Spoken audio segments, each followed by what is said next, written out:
Next tonight, abysmal and outrage mean. These are just some of the words being used by MPs about a Sheffield-based company that stands accused of taking taxpayers' money but then failing to get people off the dole queue and back into work. A4E specialises in retraining and placing unemployed workers in jobs. But a committee of MPs says it's been paid handsomely but has put only a relative handful of people into work. Our correspondent Alan Whitehouse has the story. It's an anonymous office block in the heart of industrial Sheffield, but tonight it's the centre of a growing row over how taxpayers' cash is being spent.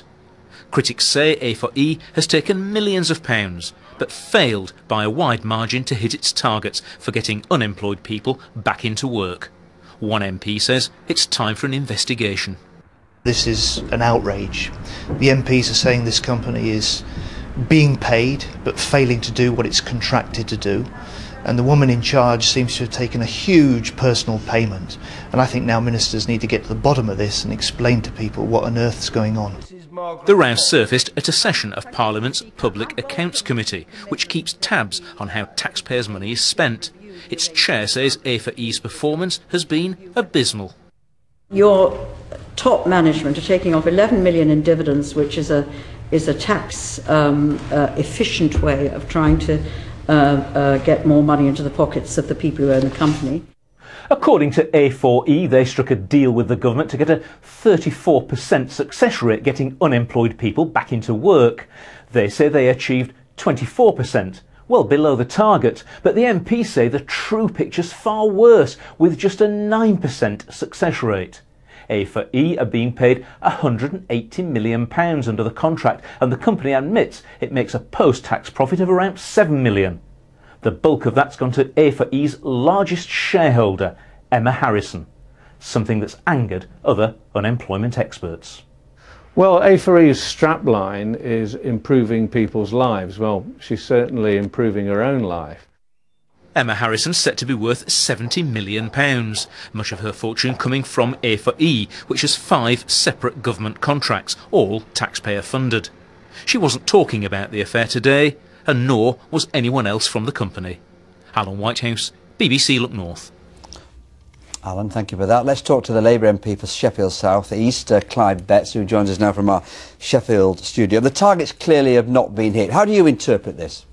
Well, I think it was interesting John Healy was saying about let's have an investigation, and we should have one into the whole of the work programme and how it operates. A4E has clearly been in the spotlight today, but my understanding is that other companies have probably got an even worse record in hitting their targets. So don't let's focus on one company and one individual. It's the whole programme we need to look at to see whether it's really serving the interests of unemployed people and getting them back to work. And so you're turning this round, Mr. Betts, to the government. Sorry to interrupt. Well, yes, of course. I mean, who devised the programme? Who placed the contracts? Who's paid out the money for a programme that isn't working? It's the government at the end of the day, and I chaired an inquiry in Parliament into localism, it happens, a few months ago, and as part of that we looked at the work programme and we said that the way it was being designed only allowed very big national organisations to actually bid for these contracts and run them. A lot of organisations with great expertise in dealing with problems of people with particular difficulties getting work, like the disabled people, like homeless people. These organisations were being excluded by the work programme from offering their services, and that's something that needs investigating very much. There does seem to be a bit of a split here,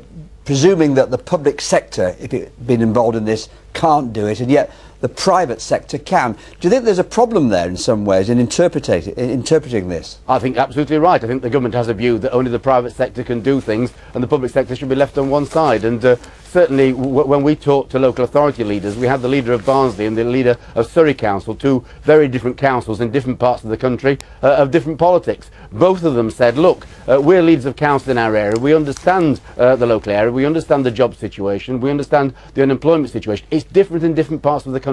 So let's use the expertise of those people who understand their communities to get unemployed people back to work. And what we've got here is a national programme with very large companies not understanding local areas, and we're not going to get the success we should have if we listen to local community leaders like the council leaders I talked about. Whatever happens here, there's a shortfall, whether it's 9% or 24%. The target of 34% has not been met. Is there a moral responsibility on A4E perhaps to give some money back if this is the case? Well, in the end, of course, that needs investigating, and I understand it's a payments by result contract, so presumably if they haven't delivered the results they won't get paid, and that needs to be absolutely adhered to. But I think we shouldn't just focus on this one failure. It's a very bad failure, but we've got to look at the whole programme. Unemployment is a rising concern in this country at present. More and more people without jobs. They need help trying to find the jobs that are available, and we've got to reshape this programme to make sure that we can focus on the particular needs of particular people in different parts of the country, and not simply have national programmes of this kind which simply don't deliver. Clive Betts, thank you very much indeed. Thank you.